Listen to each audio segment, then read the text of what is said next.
Forced adversity.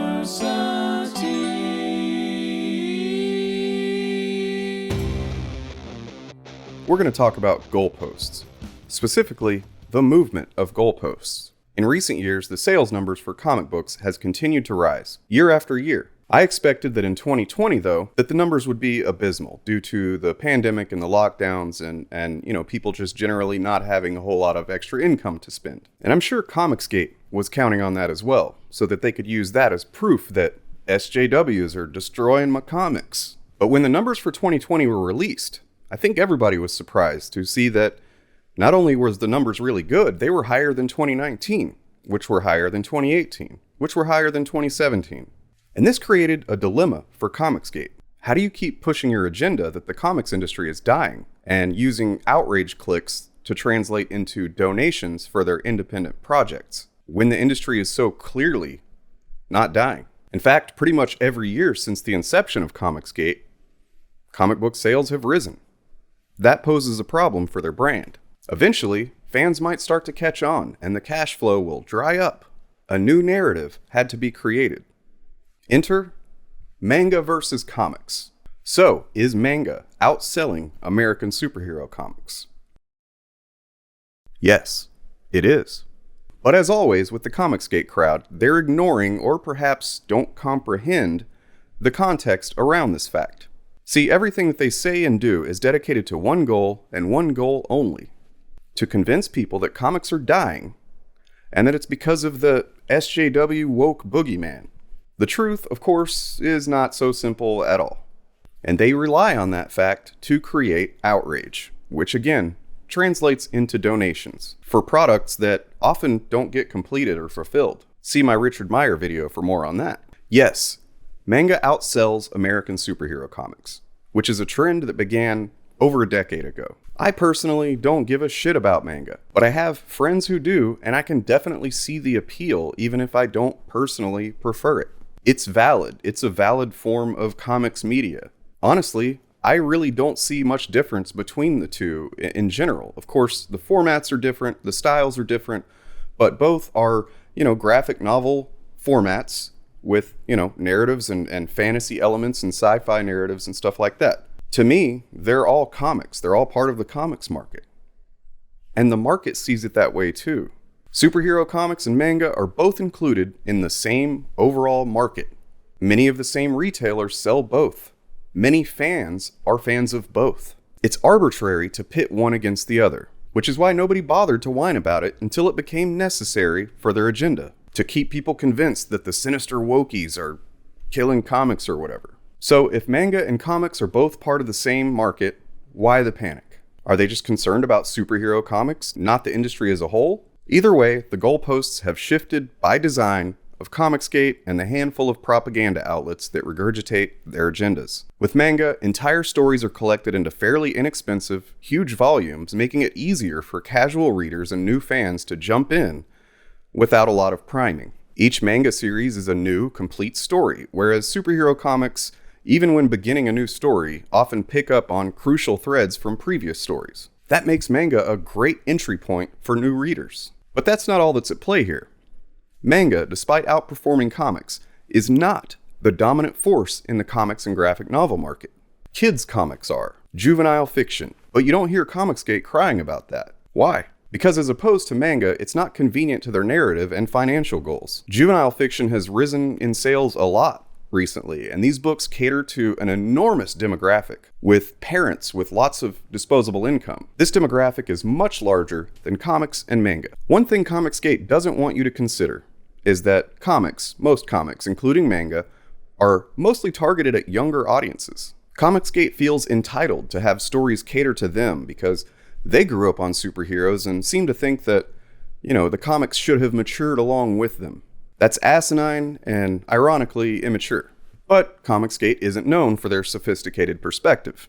Publishers have known for over a decade that manga was on the rise, and they've learned the hard way with things like the New 52 that books aimed at adults don't sell as well. Comics have historically been aimed at younger people, which makes it all the more repulsive that Comicsgate tries to claim that stories and characters they don't like are inherently bad. They're just not for you. Superhero comics are in no way in danger of failing. Even if they're not number one, they do need to, and seem to currently be, adjusting to reach a larger, more diverse audience. A lot of new readers don't shop at local comic book stores, so new avenues for sales have opened up. Digital, of course, is one metric Comicsgate loves to ignore. Kids' comics and graphic novels are often sold at school book fairs, which you probably had some of those when you were in elementary school. This is capitalism, adapting to a fluctuating market, making changes to stay profitable. Nothing new. This has been happening since comics began. The manga versus comics rhetoric is a false dichotomy, and anyone trying to use it on you is insulting your intelligence and simply being deceitful. Maybe the specific person who's saying it to you in a comment section or a thread, doesn't realize that it's kind of deceitful, but that's only because they were instructed to believe it by their con artist cult figures. I personally can't help but see racist undertones with the manga versus comics false dichotomy. I've got no evidence of that, which I will openly admit, but when we consider the source of this fake outrage, the person that it began with, it starts to seem more and more likely that the unspoken concern is that America is no longer number one, being edged out by Japanese products. The manga is destroying comics narrative seemed to come out of nowhere, and it quickly became the most common claim cited by Comicsgate and its followers. But where did it begin? The source of this disingenuous concern trolling is like the vast majority of Comicsgate creators. A washed-up, older white dude who had marginal success earlier on but has since been relegated to deceiving fans for outrage dollars. Not only that, but he's a proponent of the cult conspiracy represented by the letter you see here. Can't really say it or this video will get taken down. Chuck Dixon was actually more than marginally successful, to be fair. He had some pretty definitive runs on Punisher and Batman in the 90s. In particular, he was the most prolific Batman writer of that entire decade. He ushered in several iconic Bat family members such as Stephanie Brown and Tim Drake Robin. He's also the creator of the character Bane. Chuck Dixon, like most Comicsgate creators if you examine their bibliography timelines, slowly began to get less work. It's relevant because this is a pattern with Comicsgate creators, as they almost universally saw their jobs decrease over the years after having some success in the field. And they've only been able to regain recognition and probably income by embracing the outrage culture and bigotry inherent to Comicsgate. I'll cover that phenomenon soon, but for now, I suggest looking at his timeline and his decreasing prominence of the work that he was hired to do. So do I think that he began to get less work because of SJW forced diversity or whatever? Nope. In the cases of many, such as Ethan Van Sciver, their anti-inclusion rhetoric and occasionally openly bigoted political statements made them a liability for Marvel, DC, and other publishers.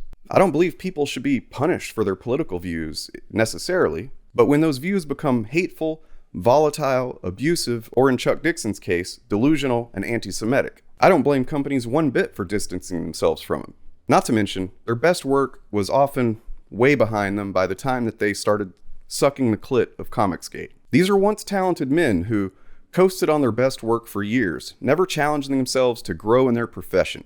Most likely, their goals shifted from, challenging themselves to become better creators and just rested on making money. Comics publishers are always seeking fresh ideas, exciting new storytelling, and that means fresh and exciting new creators. Some creators are able to rise to the challenge and push themselves beyond their best work, and then some, like Ethan Van Sciver and Chuck Dixon, seem to be incapable or simply too prideful to consider that they might need to grow as creators. Chuck Dixon discussed how manga was destroying superhero comics in an interview, and of course that was picked up by the usual suspects of Comicsgate propagandists.